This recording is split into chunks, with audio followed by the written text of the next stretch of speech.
Bote na balandinyo so ya MK Buzz partout besoin mina monde entier c'est romingi ya koza liboso na bino lisusu mukola lelo pona to beta bino masolo e longo bani vraiment pona matali mboka na biso RDC. Merci mingi na Médard Kankolongo na mboka, merci mingi na prophète de l'Éternel Aigle Mukendi depuis Londres, merci na Dodi derrière la caméra pour de belles images, sans oublier Fondation François Foutila na pays baba bizarre ne tombera jamais. Bon bino pe mingi bolanda mingi actualité ya mboka yango wana lelo tuza bongo na mwana mboka Pi Gérard Elenga azali bongo journaliste politique donc obino nyoso boyebi ya lobela mingi pe makambo ya mboka pona ko éclaircir ba opinion songolo to pakala donc on a lobi déjà bonjour bonsoir Pi Gérard Elenga po talara kuna musu baza tonga musu baza butu donc yango topé ça bonjour bonsoir. Non, il y a pas de problème de toutes les façons qui les a bongo les choses à moui 13h les États-Unis baroza banga la muka na Canada bazana air mususu et ainsi de suite. C'est ça. Donc bonsoir ou bonjour selon que place ni bozo l'andation na kwa mukili. Merci madame Karine, bonne invitation. Donc toyaka nena à chaque fois que journalisme ils a pour na biso apostolat mais toyaka pour na bakisa moi mukeka kana ndenge ke mboka na biso et kende liboso na moi makaniso to vala. D'accord, merci beaucoup. Matondi mingi na yo Pi Gérard Elenga. Pour na c'est comment muketo yeba oza journaliste analyste politique elle parce que mikolo mingi to comme journaliste elle Katumbi, journaliste elle Lamuka, journaliste elle IDPS elle Kabuya. Puis le monde yo sa côté ni. Ah, mikolo comme on a. Mikolo comme bongot. Da mikolo comme elle na neti yoza el Kabuya ndepeta na Lamuka el Fayou na Lamuka el Katumbi ba journaliste pe ba komi bon journaliste pe ba komi bon. Bon écoutez, moi je me définis comme tel, je suis journaliste, ne vous en faites pas madame Karine. Je vais tout de suite là vous décevoir pour na olobake ngala za na LT. Moi je fais partie Sokolingi, il y a elle, il y a l'intérêt de la République. Clan Sokolingi ou bien quand il y a l'intérêt à la République. Donc les camps qui défendent les intérêts à RDC, n'a intérêt à les Congolais, en tout cas comptez-moi la camp. D'accord. La camp on a des secours. Ah, Kitoko Makasi. Donc et tant mieux, ceux qui quand on est allés incarnés par Félix Tshisekedi, ma bezate. Ceux qui quand on les a incarnés par Moïse Katumbi ou bien par Martin Fayulu ou bien par Vital Kamerhe ou bien par n'importe quel leader politique, même ceux qui sont incarnés par Cardinal Ambongo, mais quand ils ont défendre l'intérêt à Congo, l'intérêt à Congolais à Ngalaza sur le côté. Ah, Kitoko Makasi, donc le message est bien passé parce que tous au bang au moins telle personne moyen si maman mambo kezate on a commis déjà limité.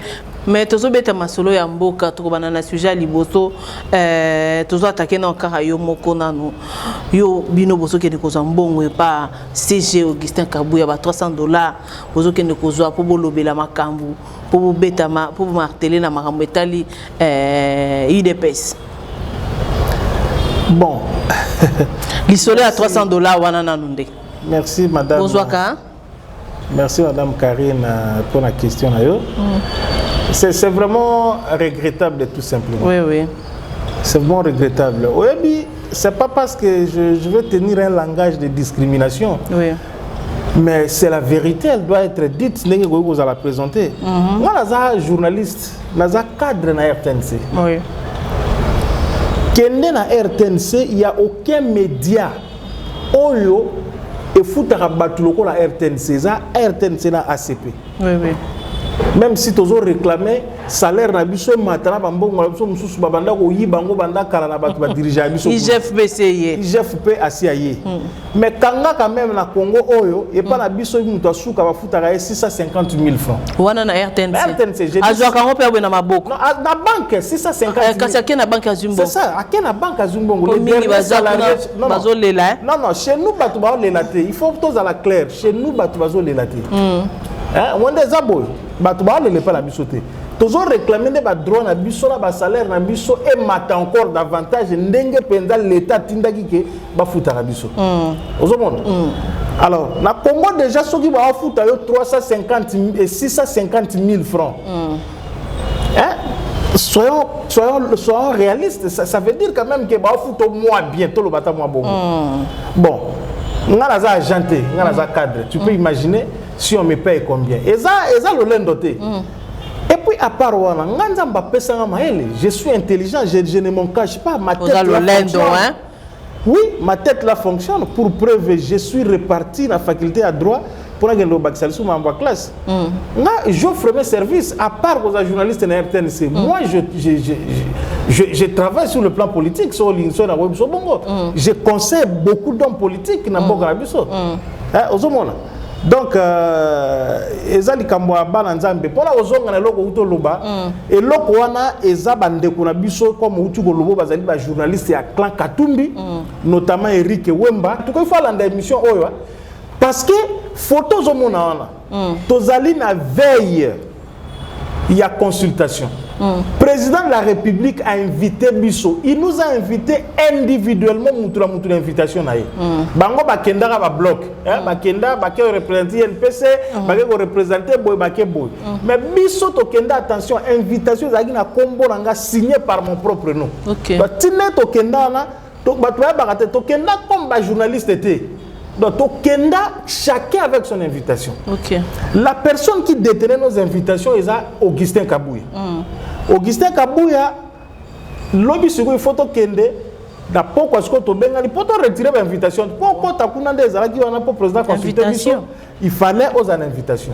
Tokende guana. Tu as une invitation. Tu as immortalisé dans le rencontre, la photo. Tu as dit que Joël Cadet, Denis, Patrick, tu as publié la photo. Il y a de cela une année. Il y a 2019. Il y a de cela une année. Allez, le corps a sans argument. Bon, Katumbi aussi, ça va m'aïeler.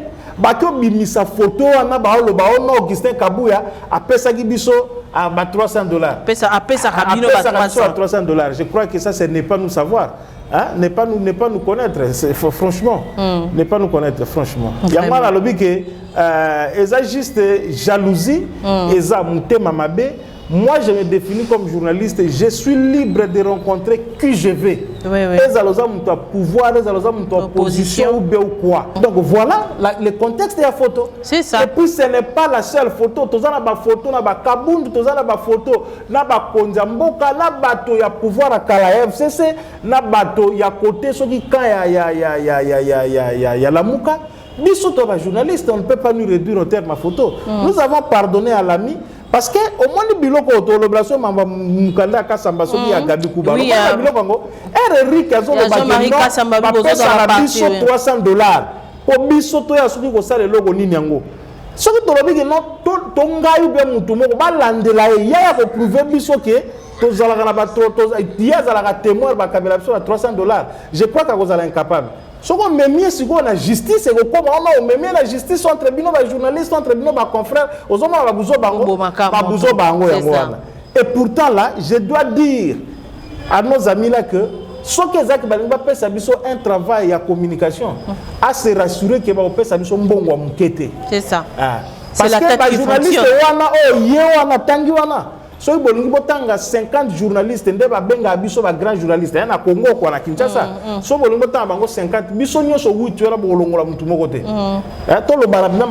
avez 50. Donc c'est faux contexte de la photo.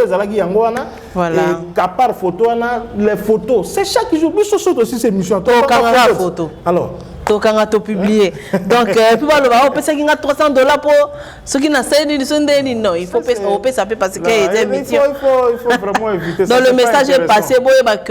En tout cas, Roger le combatteur, puis Gérard, il offre ses services au CG Augustin Kabouya. Donc, Aza peut conseiller en matière, il y a communication. Et ça passe. Augustin Dozakawana, ainsi de suite. Donc, c'est moi qui le fais un peu température et qui te rappelle ça. Parce qu'au moins, les problèmes avec les responsables de l'IDPS ou bien les militants IDPS d'une manière générale. Il faut avoir une tête. Militant au premier sens du terme. Parce qu'à tous, chef, mais vous militez pour une cause. C'est ça. Bazab, sang chaud. IDPS, c'est le sang chaud. On m'a dit Tony Mwabate. Oui. Bango eza bongo. O tche bache, baza bongo. Non, tche to tche. Non, Kabundu, naza Tony Mwaba, naza Augustin Kabuya te. Non, eza bate pela. Appelé Augustin pour Augustin a parmi bato ayo kanga. Naïb ça na bivie. Tala awa bo, tala bo, tchala c'est la boy. Et modestement il m'écoute et puis bilo musubo mo na na to lo ba ke moteur moko kitaka et ça moi mutu moko boko mo ne pigera na quoi ça la no mo musala c'est ça Augusto tiki boy a rotu mamboka yango wana makambo ya kobeta o mutu alobino le monsieur va beti va tike bolumbu alobino il est menacé nengaza wana makambo zo ya mabe Augustin Kabuya nga sale mabe nani les gars là na réseau oui. Non, le monsieur doit arrêter avec comédie à Zosalawana. Entre nous. Il est menacé, il ne peut pas venir. Karine, tous à la quand même sérieux, s'il vous plaît. Société en a biso et communé. Illustre un connu de famille Georges Wana. A où tout ce qui m'boujima, il se qui peut casser, il se qui va pénalité pour la lande qui est mon oiseau loba. Oui, oui. To ayep na Kinshasa. Et puis Kabuya na ranza nango, na niveau zanango. Donc, Moutoualinga sala na guerre za Kabuya tala yo moko vraiment. Qu'est-ce que Kabuya a à voir avec un type un monsieur comme ça? Kabuya a ko sala na nini? Hein? Non. La vérité c'est que notre ami, parce que je connais le dossier, notre ami est manipulé. Hein? Aza manipulé na. Aza manipulé. To balingaka Kabuya te parce que mon peut Kabuya balingaka e mais il m'a dit non ndengeza wa ser je te dis naza menacé babina ngai soka na meka koleka na TV moko boye na émission moko boye na komona boale na ngai il m'a dit ça. Mais il représente quoi? Georges a représenté nini hein? Tout ça la même sérieux quoi? Georges représente quoi entre nous? Olinga Kabuya ou pas mais face na mutu quoi Kabuya Georges a représenté nini? Hein? C'est ça. Tout le monde va représenter quelque chose. Hein? Sylvain Mutombo, Prof Chilumbu, Bazana, Batua Blague était sur beaucoup d'autres matières, Baleki Kabuya. Mais Kabuya, le la numéro 2 à partir, ça c'est ce qu'ils ont fait, mais les lots, Magambo échangea et se démontrer autrement. Bon, c'est quoi vraiment? Kabuya, ça na Georges Nini. Vraiment. Qu'est-ce que Georges peut faire à Kabuya, Nali Kambouni, na Nini? Bon, nous n'allons pas nous éterniser dans ma Kambouana. Passons aux choses sérieuses. Passons aux choses sérieuses. Les appels sérieuses. Donc, on a des choses moussous. On a des choses moussous. Donc, voilà. Tout le monde Makambouya, moi, Namboka, Moïse Katumbi. Dans le biso qui loa wana balekisien kakakuna likolo ba yé à Longwe na union sacrée. À Longwe union sacrée. Et puis, donc, voilà quoi. Bon, vous savez, Makambu, il y a proposition. Non, Madame Karine, moi je suis étudiant en droit. Au-delà de diplôme dans l'université, il y a communication, il y a journalisme. Tous les deux caractères, caractères fondamentaux pour la loi. Les ali caractère impersonnel, c'est-à-dire loi basala ango par rapport à Madame Karine, loi basala ango pour la moutinho, ils ont un caractère impersonnel. Et puis ils ont un caractère général. Oui. Donc c'est pas quelque chose où bataille sur mesure par rapport à Moutumogo, non. Alors proposition à loi Tchani est allée portée par honorable Ntingi Pouloulou. Tout suite au lobelagi makambo na trop. To lobeli yango trop to faire comprendre pas na bateau. Et puis que la minute on a autour tweet moko wana ba lobi que na Kasai, l'espace Kasai. Crise économique ezali. Obi ka baluba balinga olia moi trop ba fufu ba nini tout ça. Donc moi biloko ezate kuna. Et pas ba beau faire nanga. Fufu ezate moi nzala banine. C'est l'une des causes je suis même que nani maweja a longa comme gouverneur parce qu'apparemment il ne résolvait pas Libumu. Libumu on est tout le bâti c'est que il faut résoudre là. C'est ça. On va résoudre quand mambo Libumu on a pas parenthèse moko importante mambo belé otozo kama kelele ezalate. Maintenant na zongeli yango bazo katisa bazo kende katanga et pendant que ba vide ba zamba ba hectare minene etikala ba Rwanda ba na mbongo qui sont au Congo bazo kena kase ba somba espace wana ba Rwanda ba na mbongo. Oui, les Rwandais qui sont chez nous. OK. Ba Rwanda no bazé pa na biso wana kini so yiwa panga kia ko somba ta longwa atiba gombe. So bine zamba wana. Si quoi 10 mois. Non, mais pas ça l'activité na bango, tout ça batu na bango ainsi de suite. Si quoi 10 mois dans 5, 10, 15, 20 ans. Tu as un métissage mususu go uta entre Batuchi, Hutu na Baluba. N'importe ce to banobenga bango ba nyamulu ba soki pe bande ni nyango. Ozomon, ce sont des réalités. Oui, botela biso likambo ça sérieux. Na to zo tout tango ba bande mission. Très sérieux. Comme pour dire que la loi n'a pas dit kasi bateka parce que bon, mutu so nga so m'appelle au ba pekisa kete hein. Ah bon pekisete mutu azala mbongo na ye. Ici chez nous c'est pas exclu aux à l'étranger, aux à l'origine. Aux à la mbongo na yo sombi. D'ailleurs talaka kinde tozawa. Mais ma belle est à l'état, mais l'état n'a pas été. Oui, ma belle à l'état, ils ont ma belle à l'état, mais bah somba, bah sombi. Moyen bah ça les langues ils ont zoté canai. Bateki, c'est ça le problème. Bateki en Madame Karine. En tout cas quoi? Loi ou bien proposition parce que dans la proposition de loi, bah ça les en Moïse Katumbité. C'est ça. Et puis surtout dans la logique où il y a des pères et des mères, bazali na Congo a ebelé batwa Jean Rwanda.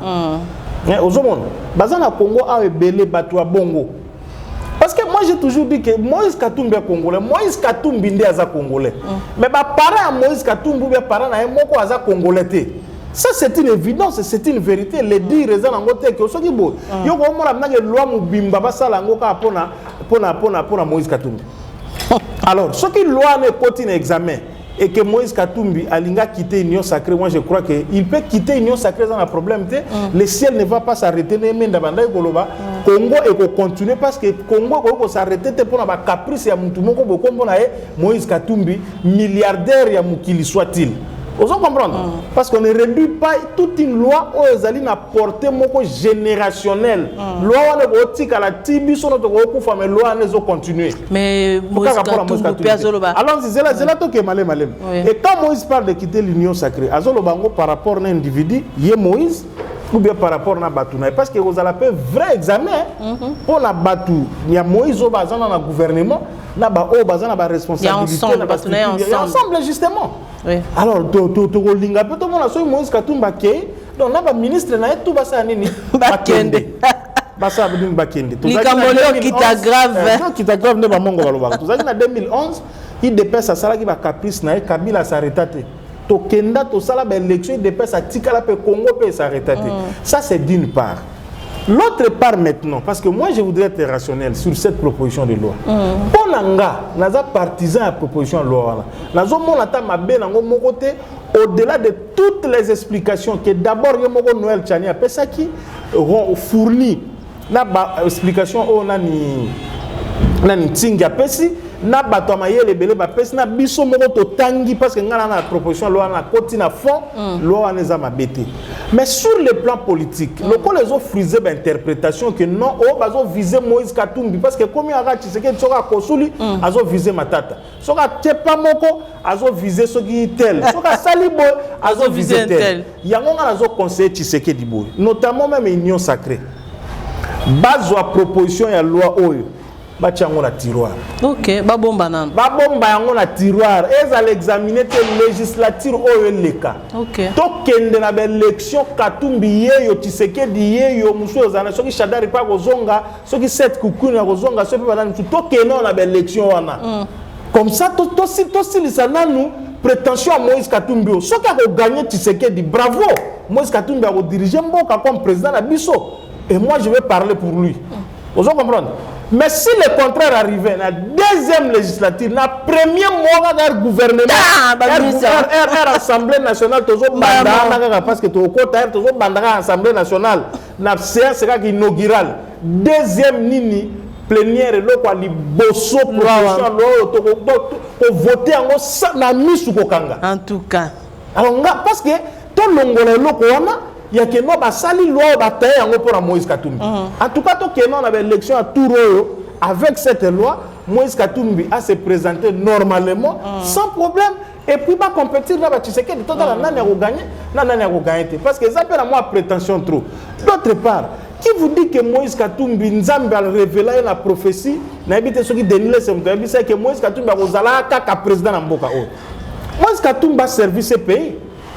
Il a servi ce pays comme gouverneur. Oui, na Katanga. Bilana ezanini Moïse Katumbi a servi ce pays culturellement, sportivement, dans le cadre de Bamba Foot. Moïse Katumbi a investi rebelle, a sali pe mambo rebelle. Makambo soit la sali on nzambe pe azomona yango. Seulement dans le fond, à Salaki, voilà une autre question. Au moins, il peut servir le pays autrement en étant à la poste de Moussoussou. Et ça m'a bêté. Est-ce qu'il faut qu'un Moïse Katumbi soit président de RDC pour monter Manekita? Non, non, je ne pense pas qu'il faut ça. Bon, on a vu politiquement, la loi, proposition de loi en tiroir, examiner en côté qu'il y a une élection, que Moïse Katumbi se prépare. Et ça, la même erreur, Kabila Salaki en 2018, oh batika Moïse Katumbi a été likolo pe ka mamba ba nationalité italienne soki babengana qui est exil, il fallait batika Moïse Katumbi aya se présenter penza total là soki parce que confusion to sala na mboka oyo. Karim, si tu le permets madame, moi parenthèse rapide déjà que les gens confondent la popularité musicale, popularité footballistique et politique, popularité soki nini yango na popularité politique. La ndenge toyebi makambo ba plein na mboka oyo ya Kisasa oyo. Musicien na rocha tembela wera. Na rocha tembela wera na masolo a plein. Igwe. Surtout que Igwe azana mutu azampangi batampangi baza ebele tout ça. Mais nani ko wera était battu à Kisenso a walwa mwana muke. Moko tata voix moko. Lokola mwana muke azwa soki 0,0 combien. Mais il y a la même qui s'est sauvé parce que Wera zo beta concert place Ibo. Il y a qui s'est retombé. Aux hommes la confusion. Les gens ont crié que notre popularité musicale là et même la popularité politique. Non, politique mais tu vas comprendre la politique té. Pire encore voilà qui s'est sauvé pas la yemoko la yemoko. Azaki candidat député national projet. On a battu à Zouakité.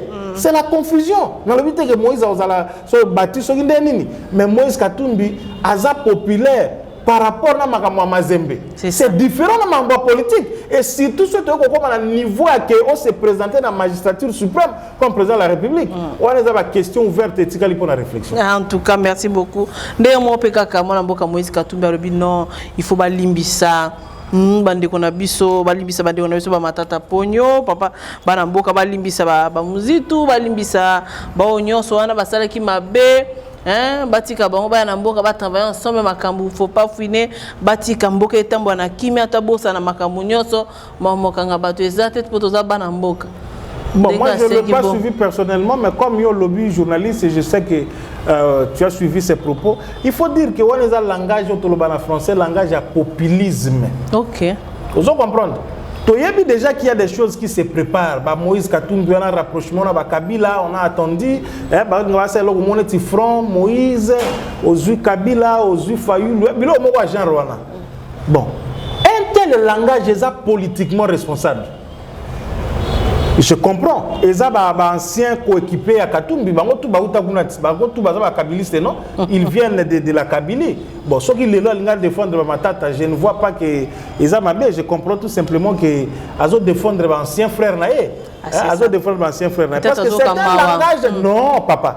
Les gens qui ont détruit ce pays, qui ont volé jusqu'à la moelle épinière et Mboka Oyo. Et maintenant, la justice est en train de faire son travail. Mais nous voulons cet état de droit ou nous ne le voulons pas. Et un tel langage venir de Moïse Katumbi. Non, je crois quand même que ça ne va pas, non? Il y a un dit en politique, il faut savoir s'assumer. Moïse Katumbi, Azana est déjà au Katumbi, c'est un comportement de l'opposant. Actuellement, il y a différents comportements à Fayou Loudia, il y a différents comportements à Kambere, na ba no prof mususu afinga ebele abana finga ebele ba kokonyangi. Différence exacte. Bango tout bazo jouer presque ndenge moko. Alors ou conditionner na loi te Moïse Katumbi l'état a quitté l'union sacrée. Comme ça, à se comporter effectivement comme opposant, ça arrangerait. Comment pouvoir dire un langage pareil? Congolais. Et puis Moïse Katumbi ne peut pas dire ça parce que ce n'est pas son argent. Les Ambongo a été. Ou les Ambongo Congolais, que Batoumo et vous allez éternellement à pouvoir, ils peuvent détruire le pays de Balingi. Ceux qui ont dit qu'on traquait Bango, Limbi Sabango. D'abord, non, non, non, non, naki bamba kikaya so bango mo bato bazo ki ba se reprocher bango mo baza ko se reprocher na mamba carte visa baza ko se reprocher na ndenge ba gerambo kamabe et puis ceci doit servir de leçon na régime ya Tshisekedi tozo loba yango bien pour la bato Kabila ne ba bomaki mboka alors Tshisekedi na batu na ye so ki ba se servir na jurisprudence OT que bango balobake no biso siko to tambusa mboka bien pour ba conséquences oyo bato Kabila bazo subir biso to na pouvoir te to subir en côté parce que tu sais qu'il pas aux éternellement la pouvoir te c'est ça et ça ka bongo donc monsieur le président voici l'occasion na ba leçon à tirer pour que mboka ezala bien conduit sans faille sans faute pour l'obito za la tête au vandi boolo Kabundi mboka bandi nager Kabuya bandi ko nager okuna pe abandi ko nager parce que ba gérer ki mboka bien te na tour na bango tolingi bongo te voilà des leçons ou bien ba cas d'exemple ba cas de figure qu'il faut se servir na bango mais tel langage venir de Katumbi c'est tout simplement politiquement regrettable. Dossier IGF toke pa Tony Mwaba ministre EPST donc makambo ezole kakuna toyebite alia kimbongo ou pas tomoni soi-disant ba héros ezongi toyebite façon ngweza ndenge nini yoza pe journaliste analyste politique eza makambo ezole kanamboka na biso côté enseignement Tony Mwaba a-t-il tort ou pas azwa ki ou pas IGF ndenge landelier solution nango eza ndenge ne bon Tony Mwaba azwa ki mbongo ou pas peut-être ce ne sera pas la bonne manière de aborder la question mais la manière de répondre est peut-être vous. Vous savez, en droit, on dit, en droit administratif, les compétences sont d'attribution. D'accord. Et l'inko lobake, n'est toza awa, medar kan kolongo, azala pe pasteur, bon, medar na pe mbote, balobi ozala pasteur, na ozala na l'église na ya, na sambela, ochanga loboko. Donc merci président. Toujours ça, par exemple, l'émission Oyo, vous êtes ensemble, non? Par exemple, à l'obi bon, Tokei Karine Nengezawa, toujours ça la boy, toujours souka awa. Donc, Okoya Orosala Magambu na fourche na carré on a besoin que ça la Magambu na awa. Ce qu'on dépasse, donc au combine comme sous. IGF, je ne parle pas avec Nangaji la Lingeti, je parle de l'IGF, c'est-à-dire de l'inspection générale des finances comme service. Ils allaient créer la Mobeko, ordonnance je crois, ils allaient créer la Mobeko, ils allaient créer Boété. Na quatre jours, la compétence est IGF, ils allaient, l'attribution est IGF, ils allaient, Moussala IGF, ça là, ils allaient. Je dis tout simplement que IGF, ça là, Moussala est bien, parce que Banda IGF, voyez, toujours sentir que oh Makila et moi, José Makila, le Bambon, l'État avant l'Iangou, il faut bella. Bien. Il faut bella. Batuba komi quand même moi kota la oyo ezambongo l'État kokenango loengete mais IGF face à musala n'est pas mieux et lingo loba nini atikala na cadre ya attribution na compétence na ye vous comprenez c'est très important IGF fazali mokonzi ya ministre té IGF fazali mokonzi ya premier ministre té IGF fazali plus puissant ou en fait azali na pouvoir ko le président parce qu'on a l'impression que vraiment tout aujourd'hui marche à la volonté de l'IGF. À la volonté de l'IGF, alors là, je suis en train de dire Ndingisa, il faut souka niveau, il y a pouvoir. Aujourd'hui, il a prouvé que m'envoie 16 millions. Tony a Mbongote, Tony a détourné Mbongote, Tony a même la tentative de détourner Mbongote. C'est quand même grave dans le bureau de Salim. Alors moi, je crois que en occasion, il faut qu'on ait les justes milieux, et que chacun puisse travailler en prenant ce que nous appelons les valeurs républicaines.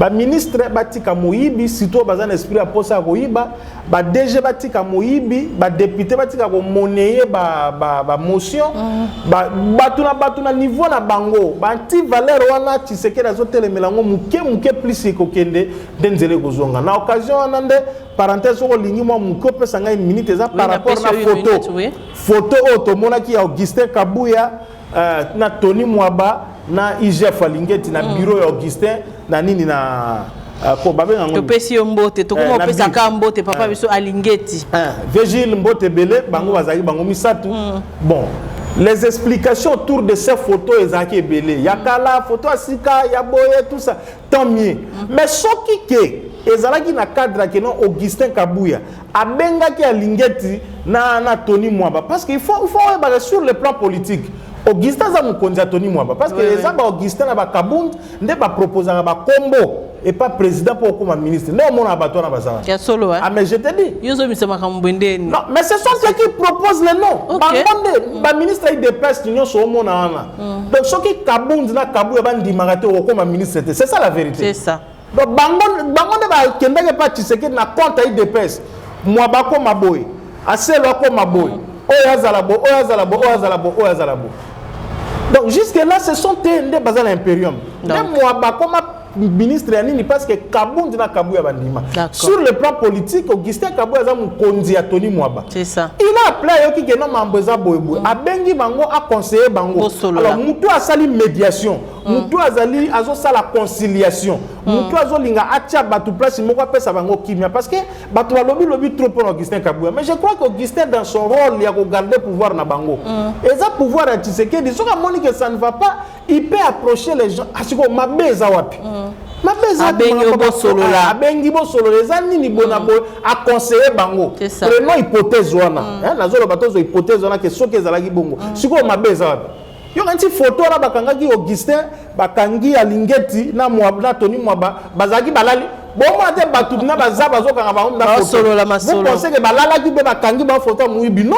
Et ça photo na bakangi bango normal. Ils sont conscients ba biki ba kanga bango photo. Et puis ça na lisumu mo côté. So ba moninga na kangi photo na Shadar, lisumu ba uta pona kangi photo na Shadar. Non. Vraiment. Circonstance ni ne bo sala na kanga photo na Shadar. C'est ça le problème. Circonstance ni ne sala ki Augustin Kabuya Tony Mwaba na Virgile Alingeti ba kanga photo. Sikoyo IGF ezui ba journaliste na biso selon ba kan lengo zolo ba na ba politicien na ba kan journaliste elle boy za parti mina boko dénaturer déontologie Moussale militant Moussale baby c'est pas normal. Siko IGF ezui solution ni na mama Tony Mwaba. Bon, solution jusque-là, il n'y a pas solution exacte parce que Mbongo Zali. Ok. Mbongo Zali. Les locaux, population, ils ont voulu tout simplement que vérifier. Mbongo Ebima na circuit bancaire normal. D'accord. Mais de l'autre côté, Tony Mwaba a présenté des difficultés nous Zali pour au foutera 30 000, 70 000, 50 000. Nous avons que nous faisons ça compte en plus c'est ça prime ponctuelle. Ndenge ba futika bango boy ba sali sili et sili pe na ngwana sili libéré. Non sili ka les actes que ba zuba ba trikili ou bien té sili les actes. Ya lelo kaka. Ya lelo ndeza la Kofi Olomide. Lelo ka obuki lelo bolambi lelo. Sili ka lelo le besi nango. Donc ezende ngwana. Vraiment. Alors il fallait retrouver terrain d'attente pour la que vraiment tozo sambaka pour moi mbongo moko amike puis nazo mona ba mais mbongo ya minene batango bazali hein susu ça calcul 70 000 multiplié par bon non salele on peut na moni pe ba tshela ko ba salele on peut nda calcul tala litani mulai musala wana ndenge za wana toza na ba IPP c'est-à-dire inspecteur comment on dit inspecteur principal provincial bazali tozana ba responsable ba ANER tozana SECOP tozana ba tebele bele wana vous pensez que même na ministre moko vous pensez que na ba prime wana inspecteur provincial principal ya EPST na muto ya surveiller qui salle moko ya 60 bana est-ce que bango to bazombo ndenge moko non bazombo ndenge moko te évitons de faire ce que nous faisons là nous voulons que les choses marchent bien mais toi Mbappé que ba honneur ya bato ezali c'est ça Tony Mwaba c'est un député national élu aza professeur d'université aza avocat aza ministre donc azo tenir donc aza na quand même yoka ba titre belé na boko donc e peto zonga muto moko ba titre belé aza ba titre belé ba fort ya vie na it aza professeur d'université Tony Mwaba peut ça droit des assurances na iniki na première licence aza avocat toyebi avocat Kofi avocat ba dossier moi minene belé a Tony Mwaba alonga yango aza député national Eli ya Lukunga circonstance électorale moko ya ba complication et puis aza ministre donc c'est pas du bout au long de mes pose IGF pour lalika bola muki on bandi mbala moko bamba non et puis attention qui peut on allait toujours avoir le contrôle il y a que non ba mbongo ebimi et ibami to ibami te mais je crois quand même que na niveau na bango au monde ba réseaux sociaux ne tonda ki ba che bango bazo bunda hein balobi alingeti te mais ali ya Mohamed Ali ngeti yoka ba changer na kombo na biso ko se kamboke le ngoka na biso baba boxer na habite ba biloko ba soki ça je réfléchis un peu pour voir ce qui j'ai faisant en conflit na structure mususu à l'État qui va trancher est-ce que c'est le président est-ce que c'est le premier ministre est-ce que c'est l'Assemblée nationale bon a habité parce que ce qu'on tali bien il faut paraître comme dans l'onde là autour il faut paraître au-dessus de la mêlée on dirait le collège chef nous doit contrôler à part président Emoko Alors, apparemment, d'un côté, Tony Mwambaza, ministre de l'IDPS, Alinguet, il travaille pour le président dans le cadre de changement. Hein, il faut voir tous les aspects. Hein, il faut voir tous les aspects. Mais ça, il peut m'embêter. Alinguet,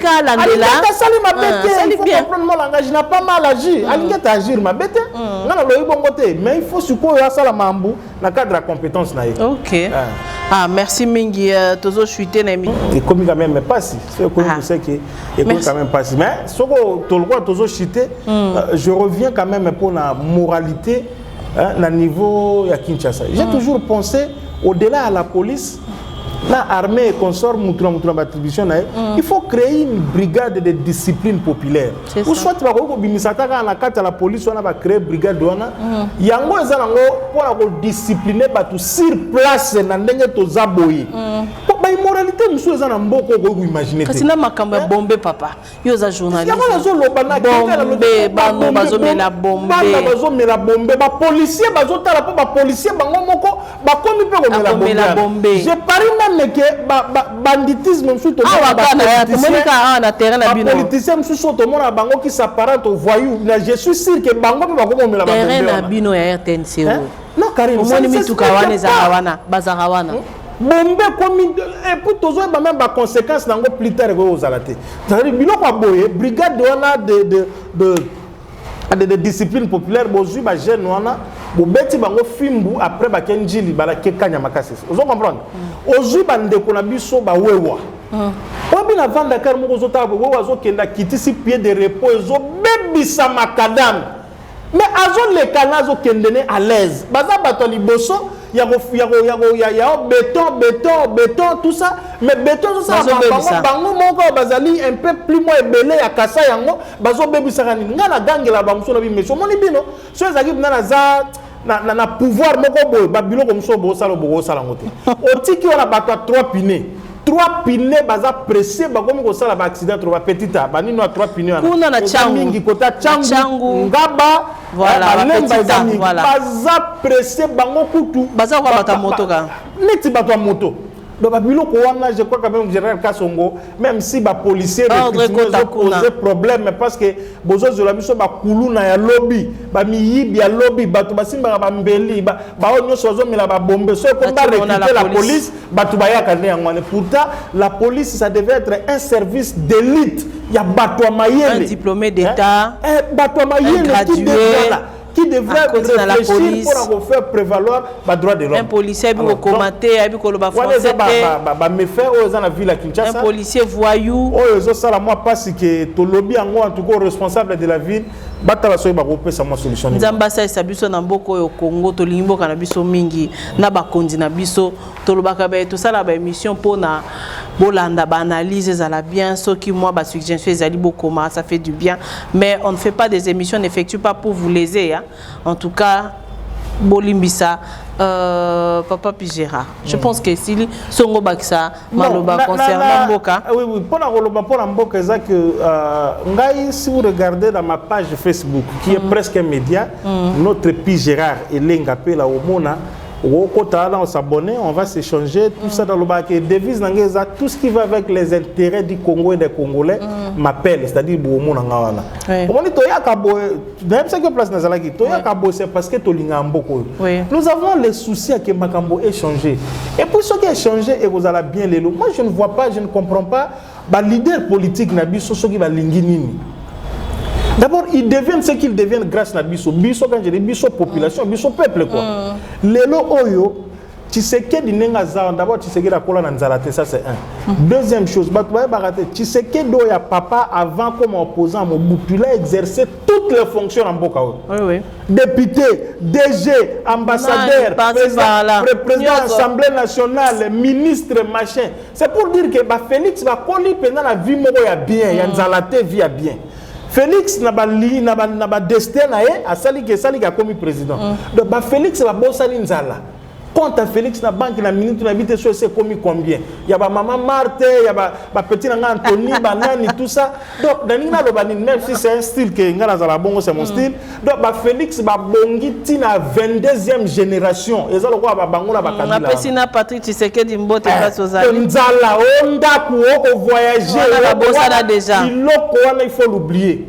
Alors, ce qui sikoyo ata Félix Alongo président lelo. Qui vont être perdants.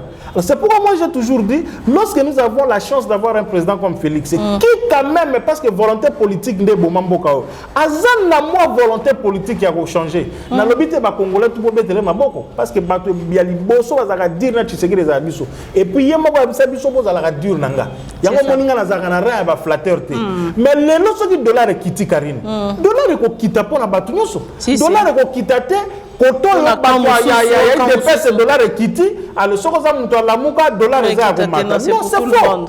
Ce qui va nous aider, c'est que tout le monde va s'en style gelou. Est-ce que dans le but que Fayou la rôle à la 15e rite? Ah, on les canapés. J'ai vu Fayou la moutou canaé na 24 dernièrement. Azon les canassons de moutons. Alors, donc bande kolanga c'est tout ba jeune, bo tomber na piège à ba politicien. Ba politicien ba za ba manipulateur, ba escroc miné ndé bo mona bango wana.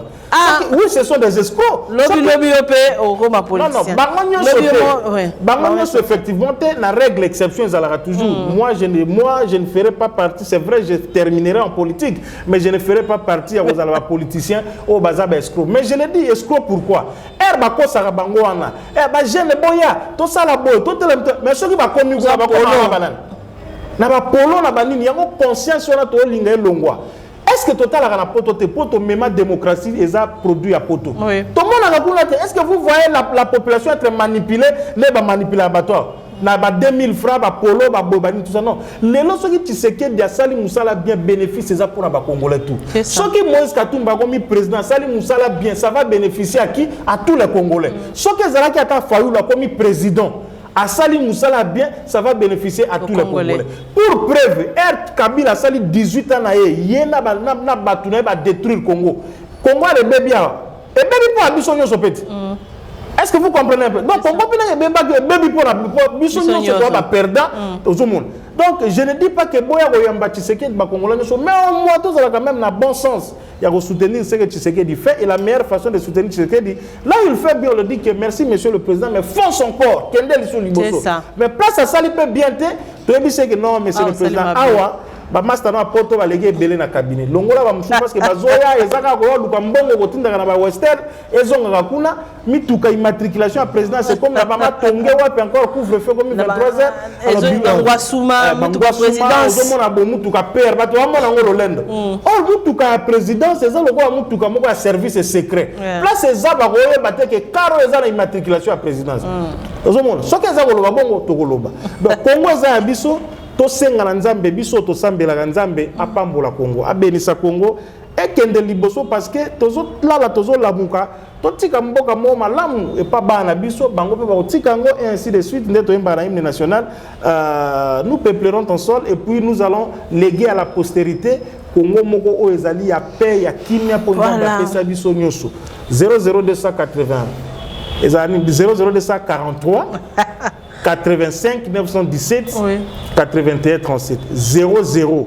243 85 917 81 37. Wana za numéro na nga ya WhatsApp. Oui, dodia okomango barobenga yo to solola malgré to beti to ziamoli susu poto pesa mbala te poko ya to beta masolo na ya social ya mboka o ya RDC surtout social Karine. Il faut tout ça un jour par semaine. Yo psanga yo moni jour na yo na semaine to par exemple dans la génanta horaire na journée za yo jour boy. Pour toujours la politique trop. On sait on kabila mutu ne sali boy, on tel boy. Ba kamba social les a tel boy de ba biloko ba bombe oyo. Moutozo le la bombe azate mais ba jeune ba polatolo dans quelques années. Donc merci, c'est la fin aussi si bon a pour mokola lelo. Merci papa Nanga Gérard et Lenga. Merci à Dodi derrière la caméra. Merci au prophète Aigle de l'Éternel Mukendi depuis Londres. Merci Nabino Tout, Roger le combattant depuis Paris. Merci Boza tellement belé, Jean-Claude Mouchipanda. Merci beaucoup. On se retrouve très prochainement dans le numéro de émission. Merci Dadi Medarka Kolongo. Merci pour la confiance. Donc on se retrouve très prochainement.